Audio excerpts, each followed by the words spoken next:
Oke. Kira-kira kalau itu sudah ketemu tuh, Mas Raffi sudah ketemu tuh.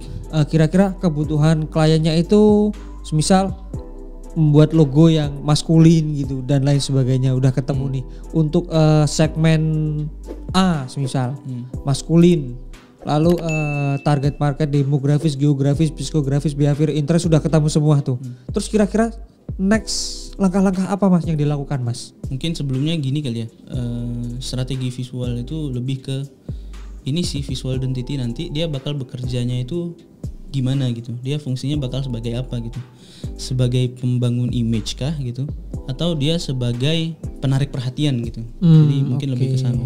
Setelah kemudian kita selesai dengan proses ideation tadi ya, dimana prosesnya brainstorming, kita bakal masuk ke proses developing visual identity-nya gitu. Mulai dari tahap kita ngumpulin referensi gitu ya, referensi yang bakal kita pakai untuk eksekusi nanti gitu. Kemudian kita mulai proses crafting ya, mulai dari sketching gitu, kemudian vectoring gitu ya, vectoring gitu, sampai nanti refinement logo gitu ya. Itu kan nanti bakal dipantau ya, bakal dijaga quality controlnya sama creative director juga gitu ya. Itu proses berikutnya kali Mas ya. Oke. Jadi kembali lagi, sebelum kita membuat logo yang tepat, kita juga harus menentukan strateginya ya, Mas Raffi, betul ya. Lewat tadi proses design thinking itu. Kira-kira yang bakal sesuai dengan kebutuhannya si klien ini desain yang gimana gitu. Oke. Kalau saya pernah baca ya Mas Raffi. Gimana Mas? Jadi sebelum pembuatan logo itu, seperti strategi dari branding itu harus jelas. Jadi logo ini mau digunakan untuk siapa, begitu, target marketnya siapa, target audiensnya siapa, begitu. Lalu untuk personality dari brandingnya seperti apa, betul ya? Betul ya. Jadi mungkin untuk sobat e-commerce, jadi yang mau belajar nih cara membuat strategi brand begitu, mulai dari menentukan target marketnya, positioningnya, sampai nanti ke industri dan market kategorinya untuk membuat visual identity yang tepat, kita kasih tips nih. Jadi buat sobat e-commerce yang mau belajar tentang strategi brand untuk membuat visual identity yang tepat, kita ada solusinya, yaitu adalah Ecourse Fantastic Brand. Nah, pertanyaannya gimana sih cara joinnya? Kita akan bagikan linknya nih. Untuk link di mana ya, Mas Raffi? Oh, di sini ya. Untuk link ada di sini. Di sini untuk link. Kenapa kita pakai dompet biar anti mainstream ya. Jadi Ecourse nanti yang membantu sobat e-commerce untuk menambahkan pundi-pundi rupiah di setiap bisnisnya.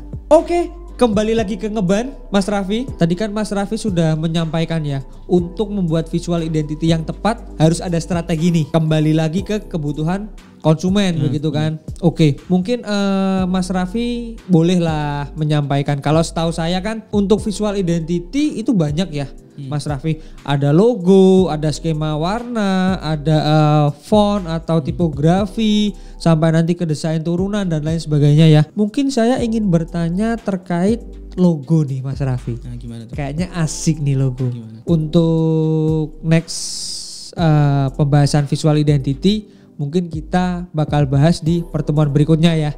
Siap ya? Visual identity keseluruhan gitu ya? Betul. Boleh. Kita bakal bahas di next pertemuan lah. Oke. Berarti sama Mas Bagas nanti. Mas Bagas desainer name. Mas Bagas fotonya ada di sini. Mas Bagas di sini ada fotonya. Kita tampilin semuanya fotonya gitu kan. Oke, Mas Raffi. Tadi kan Mas Raffi sudah menyampaikan ya bahwa untuk membuat visual identity yang tepat pastinya itu perlu strategi. Benar. Dan kembali lagi ke kebutuhan konsumen, klien begitu ya. Jadi kalau aspek untuk membuat visual identity itu sebenarnya banyak ya. Mungkin Mas Raffi boleh sedikit infokan visual identity itu atributnya apa aja sih? Banyak ya, mungkin yang umum kita tahu gitu logo gitu ya. Logo oke. Warna gitu. Warna oke. Bahkan fotografi style itu termasuk ya visual identity gitu. Kemudian font, typeface yang digunakan gitu. Font, itu termasuk seharusnya. Kemudian super grafis atau elemen grafis. Elemen grafis itu juga termasuk bagian dari visual identity. Cuman ya nggak setiap brand itu harus punya semua itu ya. Oke. Nggak harus kemudian visual identity yang tadi kita sebutin itu harus ada di setiap brand, itu enggak ya. Nggak semua ya. Nah, kembali lagi tadi harus sesuai strategi. Oke. Kebutuhannya dia apa gitu ya. Oke. Jadi itu kita sesuaikan. Sebenarnya untuk membuat visual identity itu ada banyak atribut ya. Iya, banyak. Tadi ada logo, ada warna, lalu ada font atau tipografi, sampai ada ke super grafik, lalu ada desain turunan atau touch point ya. Itu ada juga ya Mas Raffi. Mungkin bolehlah Mas Raffi jelaskan ke kita itu apa sih sebenarnya dan fungsinya untuk apa begitu. Mungkin kalau mau tips cara buatnya juga boleh. Ini kita kembali ke tadi ya, desain strategi gitu ya. Strategi desainnya kita gimana gitu. Misalnya ini mungkin contoh kasus lah ya, kita ketemu kasusnya ternyata strateginya kita bakal buat ini visual identity-nya bakal sebagai arahnya penarik perhatian gitu.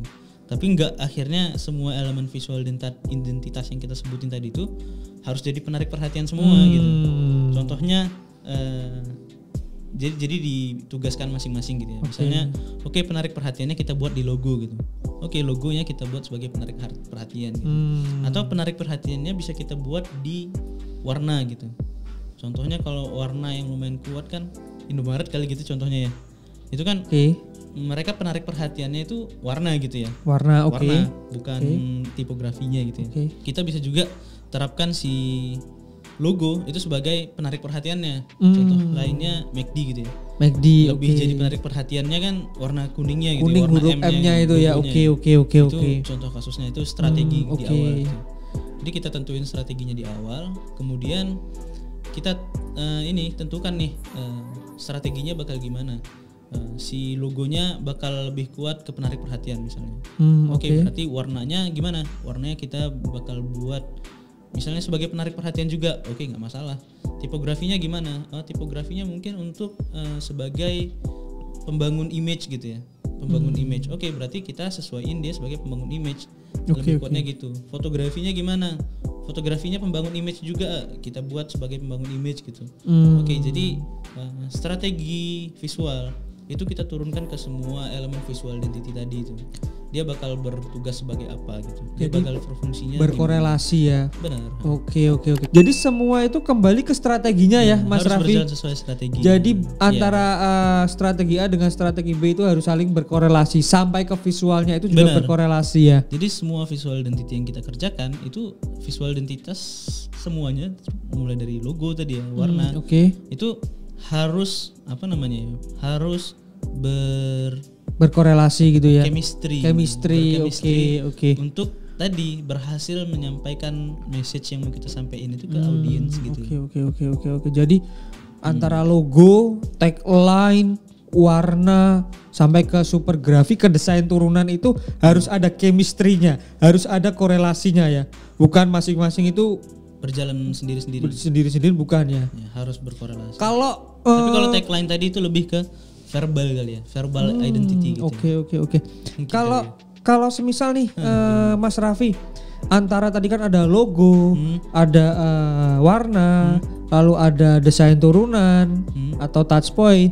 Itu tidak saling berkorelasi atau chemistry. Yang akan terjadi apa Mas Raffi? Kembali lagi ke strategi ya. Maksudnya kalau strateginya dibuat seperti itu bisa saja berhasil gitu, kita nggak tahu ya.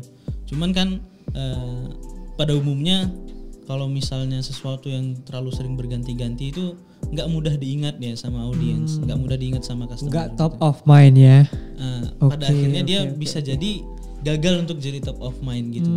Makanya kembali lagi ke strategi awal. Kalau misalnya strateginya dibuat kayak gitu, berarti dengan tujuan yang lain ya nggak masalah gitu. Tapi ya mungkin tujuannya berbeda gitu kali. Oke.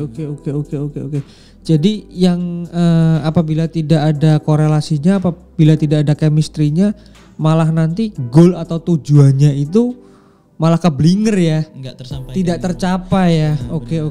Oke, Mas Raffi, sebelumnya saya ucapkan terima kasih banyak atas Mas Raffi, sebelumnya saya ucapkan terima kasih banyak atas informasi yang sudah disampaikan untuk Sobat Ukamers. Sama-sama. Luar Semoga biasa. membantu ya. Siap. Amin. Luar biasa sekali. Thank you very much. Mungkin saya minta tips nih. Gimana? Gitu dari Mas Raffi nih. Gimana? Selaku art director yang luar biasa di Neima ini yang sibuknya minta ampun. Tips singkat untuk membuat visual identity yang tepat. Bagaimana sih Mas Raffi? Oke. Kita mungkin based on apa ya? Orang personal gitu ya, bukan agency. Kalau kita kan lumayan banyak SDM-nya. Ya mungkin berarti kita harus balikin ke customer-nya kita gitu. Kalau misalnya kita harus pelajari customer satu-satu gitu berat gini. Ya mungkin kita bisa lihat dari sosial medianya mereka gitu. Umumnya mereka itu dekat dengan hal-hal yang seperti apa gitu. Termasuk kita pelajarin behaviornya gitu. Mereka bakal sukanya dengan hal seperti apa. Cuman bakal panjang sih kalau dijelasin satu-satu di sini. Tapi tadi ya poinnya, gimana kita bisa membuat solusi yang tepat untuk konsumennya kita, itu customernya kita. Ya kita balikin ke mereka kira-kira butuhnya apa gitu. Itu yang harus kita pelajarin gitu. Tips untuk membuat visual identity yang tepat ya. Sobat Ukamers, jadi tips untuk membuat visual identity yang tepat, kita harus mengetahui nih siapa konsumen kita begitu. Kita harus mengetahui sifat, kebiasaannya seperti apa. Kita bisa mempelajari melalui media sosial ya. Benar ya Mas Raffi? Bener, mungkin atau mungkin langsung riset juga boleh kalau tahu caranya. Lebih mudahnya atau tidak memusingkan kalau Sobat Ukamers ini mau join untuk e-course Fantastic Brand, di situ akan diajarkan bagaimana caranya Sobat Ukamers untuk menggali lebih dalam ya terkait siapa sih konsumennya. Nanti untuk goalnya bisa membuat visual identity yang tepat. Begitu. Thank you very much brother. Thank you very much. Sama-sama. Jangan kapok ya kalau dipanggil lagi ya. Insyaallah. Sebelum kita sudahi ngeban pada episode kali ini. Thank you very much Mas Raffi. Sukses selalu, sehat selalu, lancar terus, jaya terus untuk Neima. Untuk divisi kreatif. Mungkin itu saja. Mungkin cukup ngeban pada episode kali ini. Thank you very much untuk Mas Raffi selaku narasumber. Jangan kapok-kapok kalau dipanggil lagi. Insyaallah. Semoga apa yang kita share itu bermanfaat untuk Sobat Ukamers semua. Dan sampai ketemu di ngeban selanjutnya.